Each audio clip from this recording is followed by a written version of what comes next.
Hi hello ನಮಸ್ತೆ ಕರ್ನಾಟಕ ಬಂಧುಗಳೇ, ಅಯೋಧ್ಯೆಯ ಶ್ರೀರಾಮನ ಮೂರ್ತಿಗೆ ಕಪ್ಪು ಕಲ್ಲನ್ನೇ ಬಳಸಿದ್ದು ಯಾಕೆ? ಶ್ರೀರಾಮನ ವಿಗ್ರಹವು ಪ್ರಾಣ ಪ್ರತಿಷ್ಠಾಪನೆಗೊಂಡ ನಂತರದಲ್ಲಿ ವಿಗ್ರಹದಿಂದ ಕಣ್ಣೀರು ಬಂದಿದ್ದು ಯಾಕೆ? ವಿಗ್ರಹವನ್ನ ಪ್ರಾಣ ಪ್ರತಿಷ್ಠಾಪನೆ ಮಾಡುವ ವೇಳೆ ಕಣ್ಣಿಗೆ ಬಟ್ಟೆ ಕಟ್ಟುತ್ತಾರೆ ಏಕೆ? ಪ್ರಾಣ ಪ್ರತಿಷ್ಠಾಪನೆಗೊಂಡ ನಂತರದಲ್ಲಿ ವಿಗ್ರಹದಿಂದ ಅದ್ಯಾವ ಶಕ್ತಿ ಬಂದಿತು? ವಿಗ್ರಹದ ಎದುರುಗಡೆ ಇರುವ ಕನ್ನಡಿಯು ಒಡೆದು ಚೂರು ಚೂರು ಆಯಿತಾ ಎಂಬೆಲ್ಲ ಕುತೂಹಲಭರಿತವಾಗಿರ್ತಕ್ಕಂತಹ ವಿಚಾರವನ್ನ ಈ ವಿಡಿಯೋದ ಉದ್ದಗಲಕ್ಕೂ ತಿಳಿಯುವಂತ ಪ್ರಯತ್ನವನ್ನ ಮಾಡೋಣ. ಬಂಧುಗಳೇ, ಅದಕ್ಕೂ ಮೊದಲು ನೀವು ನಮ್ಮ ಚಾನಲ್ಗೆ ಹೊಸದಾಗಿ ವಿಸಿಟ್ ಅನ್ನು ಕೊಟ್ಟಿದ್ರಿ ಅಂತಂದ್ರೆ ದಯಮಾಡಿ ಚಾನಲ್ನ ಸಬ್ಸ್ಕ್ರೈಬ್ ಮಾಡ್ಕೊಳ್ಳಿ, ಹಾಗೆ ಬೆಲ್ ಐಕಾನ್ ಕ್ಲಿಕ್ ಮಾಡ್ಕೊಳ್ಳಿ. ಜೊತೆಗೆ ಈ ಎಲ್ಲ ಮಾಹಿತಿಗಳನ್ನ ಕಲೆಕ್ಟ್ ಮಾಡಿ ಸಾಕಷ್ಟು ರೀತಿಯ ಸಮಯವನ್ನ ಹಿಡಿದಿದೆ. ನನ್ನ ಈ ಪ್ರಯತ್ನಕ್ಕೆ ನಿಮ್ಮ ಮೆಚ್ಚುಗೆಯ ಒಂದೇ ಲೈಕ್ ಅನ್ನ ಕೇಳ್ತೀನಿ ಅಷ್ಟೇ. ಕೊಟ್ರ ಲೈಕು? ಹಾಗಾದ್ರೆ ಬನ್ನಿ ಇವತ್ತಿನ ವಿಡಿಯೋನ ಪ್ರಾರಂಭ ಮಾಡೋಣ.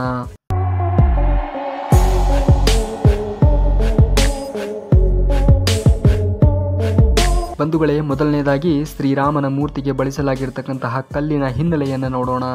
ಬಂಧುಗಳೇ, ಅಯೋಧ್ಯೆಯ ಶ್ರೀರಾಮನ ಮೂರ್ತಿಗೆ ಬಳಸಲಾಗಿರ್ತಕ್ಕಂತಹ ಕಲ್ಲು ನಮ್ಮ ಚಾಮರಾಜನಗರ ಜಿಲ್ಲೆಯ HD ಕೋಟೆ ತಾಲೂಕಿನ ಗುಜ್ಜೇಗೌಡಪುರದ ಹಾರೋಗಲ್ಲಿ ಗ್ರಾಮದಿಂದ ತೆಗೆದುಕೊಳ್ಳಲಾಗಿದೆ. ಈ ಕಲ್ಲು ಕಪ್ಪು ಕಲ್ಲಾಗಿದ್ದು ಇದನ್ನ ಕೃಷ್ಣ ಕಲ್ಲು ಎಂದು ಕೂಡ ಕರೆಯುತ್ತಾರೆ. ಬಂಧುಗಳೇ, ಈ ಕಲ್ಲಿನ ಬಗ್ಗೆ ನಿಮಗೆ ಗೊತ್ತಾ? ಇದಕ್ಕೆ ಬೆಂಕಿ ತಾಕುವುದಿಲ್ಲ. ಈ ಕಲ್ಲು ಅದೆಷ್ಟು ವರ್ಷವಾದರೂ ತುಕ್ಕು ಹಿಡಿಯುವುದಿಲ್ಲ.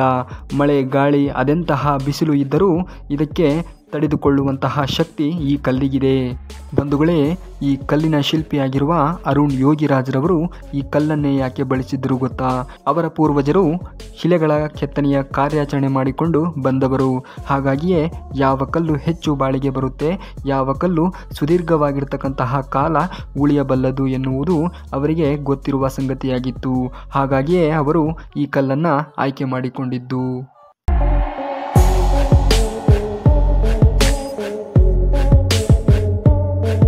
ಬಂಧುಗಳೇ, ಶ್ರೀರಾಮನ ವಿಗ್ರಹದ ರೀತಿಯಲ್ಲಿಯೇ ಹಲವು ಶಿಲ್ಪಿಗಳು ಕೂಡ ವಿಗ್ರಹವನ್ನು ಕೆತ್ತನೆ ಮಾಡಿಕೊಂಡು ಬಂದಿದ್ದರು.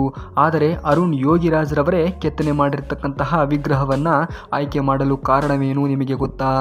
ಪ್ರಿಯ ಮಿತ್ರರೇ, ಕೆತ್ತನೆಯಾದ ಶಿಲೆಗಳನ್ನು ಆಯ್ಕೆ ಮಾಡಲು ಒಂದು ಸಮಿತಿಯನ್ನು ರಚನೆ ಮಾಡಲಾಗಿತ್ತು.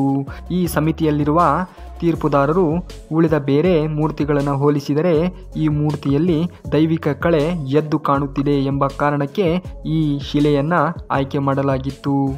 ಬಂಧುಗಳೇ, ಅರುಣ್ ಯೋಗಿರಾಜ್ರವರು ಕೆತ್ತಿರುವ ಈ ವಿಗ್ರಹವು ಶ್ರೀರಾಮನ ಮೂರ್ತಿಯು 51 ಇಂಚು ಎತ್ತರವಿದೆ. ಪ್ರಭಾವಳಿ ಸೇರಿದಂತೆ ವಿಗ್ರಹದ ಒಟ್ಟು ಎತ್ತರವನ್ನು ಹೇಳುವುದಾದರೆ 8 ಅಡಿ ಎತ್ತರ ಹಾಗೂ 3 ಅಡಿ ಅಗಲವನ್ನು ಹೊಂದಿದೆ. ಬಂಧುಗಳೇ, ಜನವರಿ 22, 2024ರಂದು ಪ್ರಾಣ ಪ್ರತಿಷ್ಠಾಪನೆ ಮಾಡಲಾದ ಈ ವಿಗ್ರಹಕ್ಕೆ ಹಲವು ರೀತಿಯ ಸಂಪ್ರದಾಯಕ್ಕೆ ಅನುಗುಣವಾಗಿಯೇ ಹಲವು ಆಚಾರ ವಿಚಾರಗಳನ್ನು ಪಾಲನೆ ಮಾಡಿಯೇ ಇದನ್ನು ಪ್ರಾಣ ಪ್ರತಿಷ್ಠಾಪನೆ ಮಾಡಲಾಯಿತು. ಬಂಧುಗಳೇ, ಜ್ಯೋತಿಷ್ಯ ಶಾಸ್ತ್ರದ ಪ್ರಕಾರ ವಿಗ್ರಹಗಳಿಗೆ ಪ್ರಾಣ ಪ್ರತಿಷ್ಠಾಪನೆ ಮಾಡುವ ಸಮಯದಲ್ಲಿ ಯಾಕೆ ಬಟ್ಟೆ ಕಟ್ಟುತ್ತಾರೆ ಗೊತ್ತಾ? ಅಂದರೆ ನಮ್ಮ ಜ್ಯೋತಿಷ್ಯ ಶಾಸ್ತ್ರದ ಪ್ರಕಾರ ಪ್ರಾಣ ಪ್ರತಿಷ್ಠಾಪನೆ ಆದ ಮೇಲೆ ವಿಗ್ರಹದ ಒಳಗೆ ದೇವರು ಸೇರುತ್ತಾರೆ ಎಂಬ ನಂಬಿಕೆ ಇದೆ.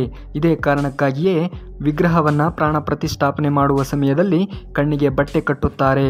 ಹೀಗೆ ಕಟ್ಟಲಾದ ಬಟ್ಟೆಯನ್ನು ಪೂಜೆಯ ಕಾರ್ಯ ಮುಗಿದ ಮೇಲೆ ತೆರೆಯಲಾಗುತ್ತದೆ.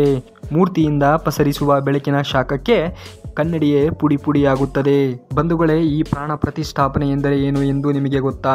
ಪ್ರಾಣ ಪ್ರತಿಷ್ಠಾಪನೆ ಎಂದರೆ ಸಾಕಷ್ಟು ಜನರಿಗೆ ಗೊತ್ತೇ ಇಲ್ಲ. ವಿಗ್ರಹಗಳಿಗೆ ಚಿನ್ನದ ಕಡ್ಡಿಯಿಂದ ಕಾಡಿಗೆ ಹಚ್ಚಿ ವಿಗ್ರಹದ ಕಣ್ಣಿಗೆ ಚುಚ್ಚಲಾಗುತ್ತದೆ.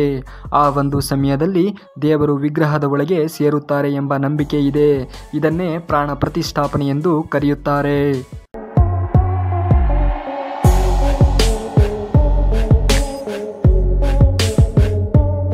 ಬಂಧುಗಳೇ, ವಿಗ್ರಹದಿಂದ ಕಣ್ಣೀರು ಬರುವ ರೀತಿ ಯಾಕೆ ಕಾಣುತ್ತೆ ಗೊತ್ತಾ? ವರ್ತುಲಾಕಾರವಾಗಿ ಮಾಡಿರುವುದರಿಂದ ವಿಗ್ರಹದ ಕಣ್ಣುಗಳು ಒಳಗೆ ಹೋದಾಗ ಕಣ್ಣೀರು ತುಂಬಿದೆಯೇನೋ ಎನ್ನುವ ರೀತಿಯಲ್ಲಿ ಕಾಣುತ್ತದೆ.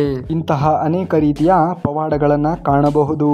ಇದೇ ಕಾರಣಕ್ಕೆ ವಿಗ್ರಹವನ್ನು ಕೆತ್ತನೆ ಮಾಡಿರುವ ನಮ್ಮ ಮೈಸೂರಿನ ಅರುಣ್ ಯೋಗಿರಾಜ್ರವರು ಮೂರ್ತಿಯು ಸಂಪೂರ್ಣವಾಗಿ ಬದಲಾಗಿದೆ ಎಂದು ಹೇಳಿದ್ದಾರೆ. ಸೊ ಇದಾಗಿತ್ತು ಶ್ರೀರಾಮನ ಮೂರ್ತಿಗೆ ಸಂಬಂಧಿಸಿದ ಒಂದಿಷ್ಟು ವಿಚಾರವನ್ನು ನಿಮಗೆ ತಿಳಿಸುವ ಪ್ರಯತ್ನ. ವಿಡಿಯೋ ಇಷ್ಟವಾದರೆ ಲೈಕ್ ಮಾಡಿ, ಚಾನಲ್ಗೆ ಸಬ್ಸ್ಕ್ರೈಬ್ ಮಾಡಿ. ಧನ್ಯವಾದ ಕರ್ನಾಟಕ.